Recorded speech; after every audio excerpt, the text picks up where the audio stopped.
Shalom, selamat datang di program Bible Study. Sahabat Bible Study, pastikan kalian menyaksikan video ini sampai selesai, karena hari ini kita akan melanjutkan pembelajaran Alkitab kita, tentunya bersama Pastor Randy Candarinata. Yes. Dan Pastor Randy, kita akan melanjutkan dari topik yang sebelumnya, yaitu pelayanan gereja. Enggak dulu deh. Nah, Pastor Randy, ini temanya memang asik, kalimatnya memang asik, tapi satu sisi juga miris ya, karena ternyata banyak orang-orang yang menolak pelayanan gereja seperti itu. Nah, Pastor Randy, pada tahun 2018 ada sebuah research dari Bilangan Research Center yang mengungkapkan bahwa 50% anak muda meninggalkan gereja. Nah, ini research sebelum pandemi, dan kita nggak tahu setelah pandemi apakah angkanya lebih tinggi atau mungkin lebih rendah.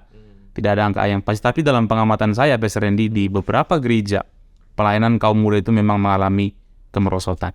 Nah, ini tentu harus menjadi perhatian bagi kita, dan khususnya Pastor Randy juga melayani kaum muda ya. Sehingga mungkin kita perlu diajar, khususnya berdasarkan Alkitab juga, apa sih solusi dari pelayanan anak muda yang semakin menurun di gereja saat ini, Pastor?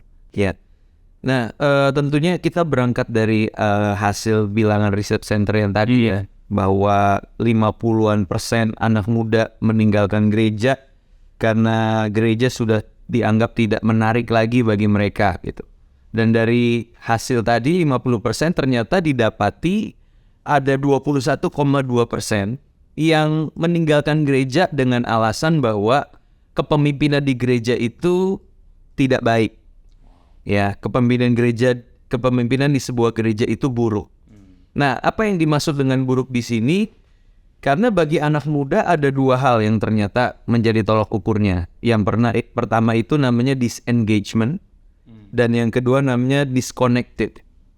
Nah, apa yang dimaksud dengan disengagement? Disengagement ini bicara tentang anak muda yang tidak dilibatkan di dalam sebuah pelayanan gerejawi. Kalaupun memang dilibatkan, biasanya hanya bagi bagian untuk pelengkap penderita saja. Ya, bagian mungkin seksi keamanan ya dalam sebuah kepanitiaan, segala sesuatu yang mungkin sifatnya hanya pelengkap penderita. Tapi bukankah harusnya gereja juga melibatkan lebih lagi kaum muda? Bukan dianggap sebagai kaum yang lebih rendah, kaum yang kurang berpengalaman, tapi justru anak muda itu juga bagian dari kerajaan Allah. Ya. Nah, tentunya kita bisa mengambil sebuah pembelajaran dari surat Rasul Paulus kepada Timotius. Di 1 Timotius pasalnya yang keempat, ayat yang ke-12 sampai yang ke-16. Ya, saya akan bacakan. Ayat yang ke-12 berkata demikian. Janganlah seorang pun menganggap engkau rendah karena engkau muda. Jadilah teladan bagi orang-orang percaya dalam perkataanmu, dalam tingkah lakumu, dalam kasihmu, dalam kesetiaanmu, dan dalam kesucianmu. Nah, di satu sisi memang ini adalah sebuah tuntutan bagi anak muda untuk bisa menjawab kepercayaan yang diberikan. Ya, untuk tidak dipandang rendah adalah dengan cara menjadi teladan dalam berbagai aspek kehidupannya. Namun di sisi lain, tentunya nasihat ini juga berlaku bagi orang-orang yang boleh dikatakan sebagai pemimpin gereja, senior di gereja. Jangan menganggap rendah kaum muda. Memang kaum muda itu rentan dengan yang namanya kurangnya pengalaman, lalu juga ada kemungkinan untuk gagal.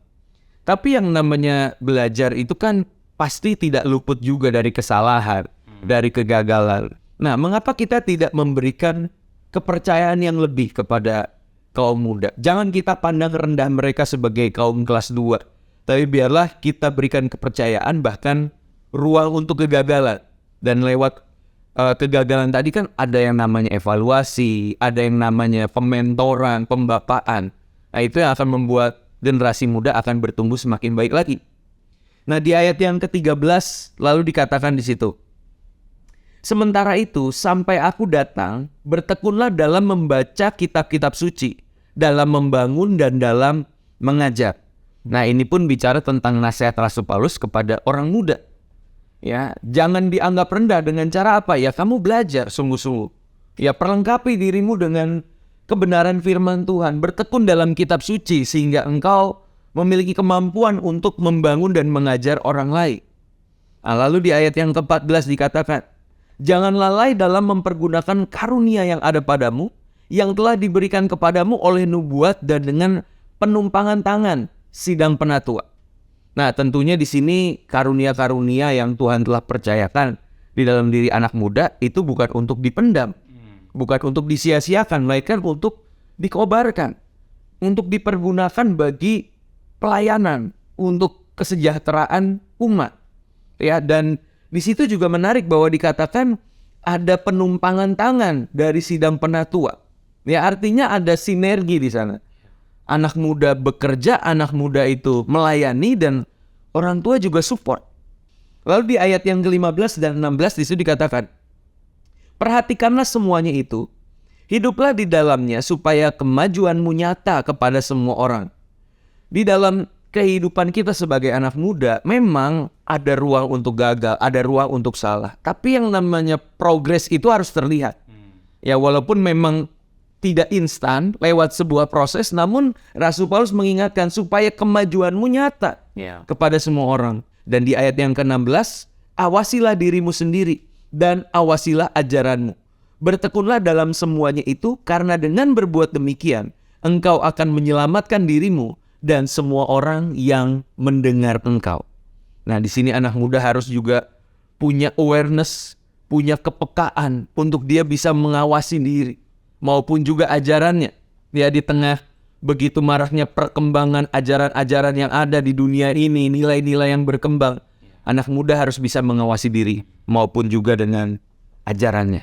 Nah, aku percaya kalau dua hal ini bisa bersinergi, orang tua yang memberikan kepercayaan, memberikan kesempatan, dan anak muda yang belajar untuk bisa dipercaya. Nah, disengagement ini bisa diminimalisir, sehingga akhirnya ada sebuah engagement yang baik, hubungan yang sehat di antara kaum muda maupun juga pemimpin-pemimpin yang ada di gereja. Nah, itu bicara tentang disengagement. Ada juga yang bicara tentang disconnected tadi.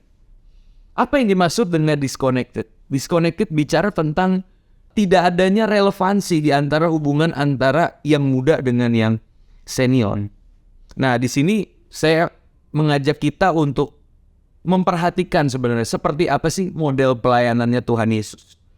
Karena banyak dari kita yang akhirnya komplain kayak susah ya ngajak orang ke gereja, susah ngajak anak muda ke gereja. Pertanyaannya adalah, kenapa nggak kita bawa gereja ke anak muda?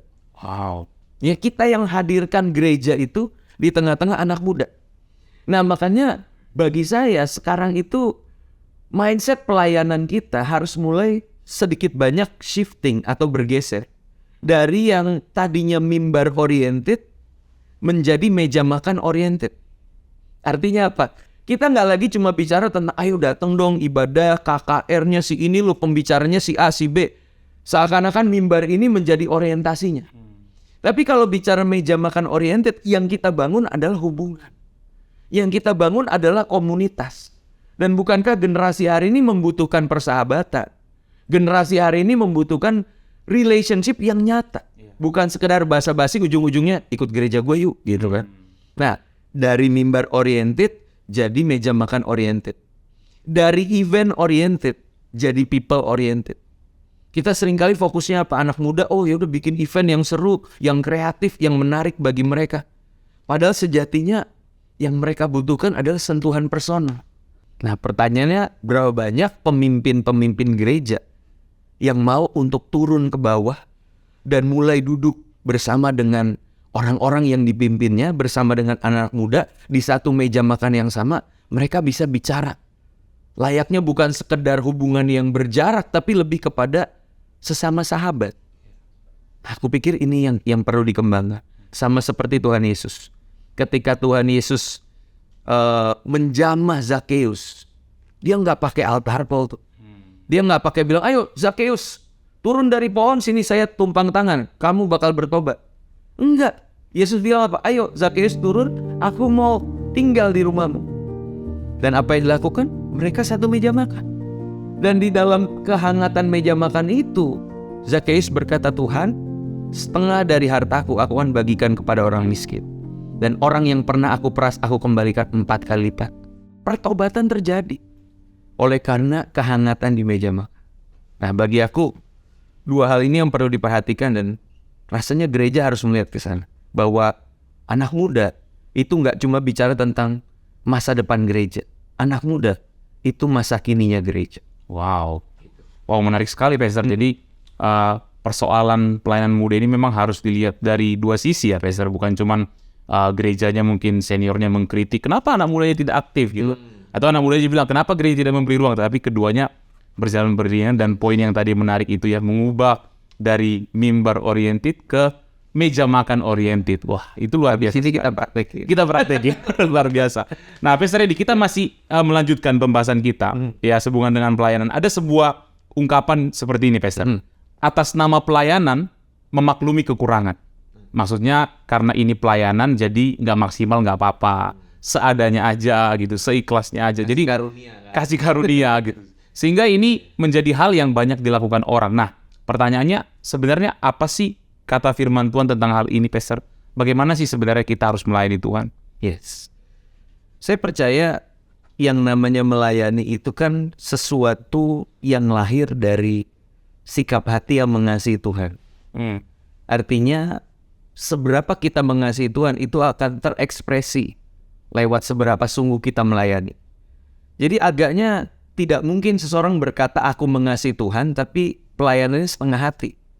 Yang dikasih nggak maksimal.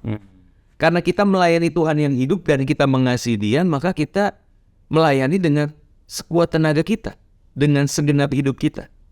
Dan kita temukan di dalam Alkitab bagaimana pelayanan itu menuntut sebuah kesungguhan, ya, menuntut sebuah hasil yang maksimal. Kita siap untuk menderita. Makanya Rasul Paulus pernah berkata ya di 2 Timotius pasalnya yang kedua ayat yang ketiga, ikutlah menderita sebagai seorang prajurit yang baik dari Kristus Yesus.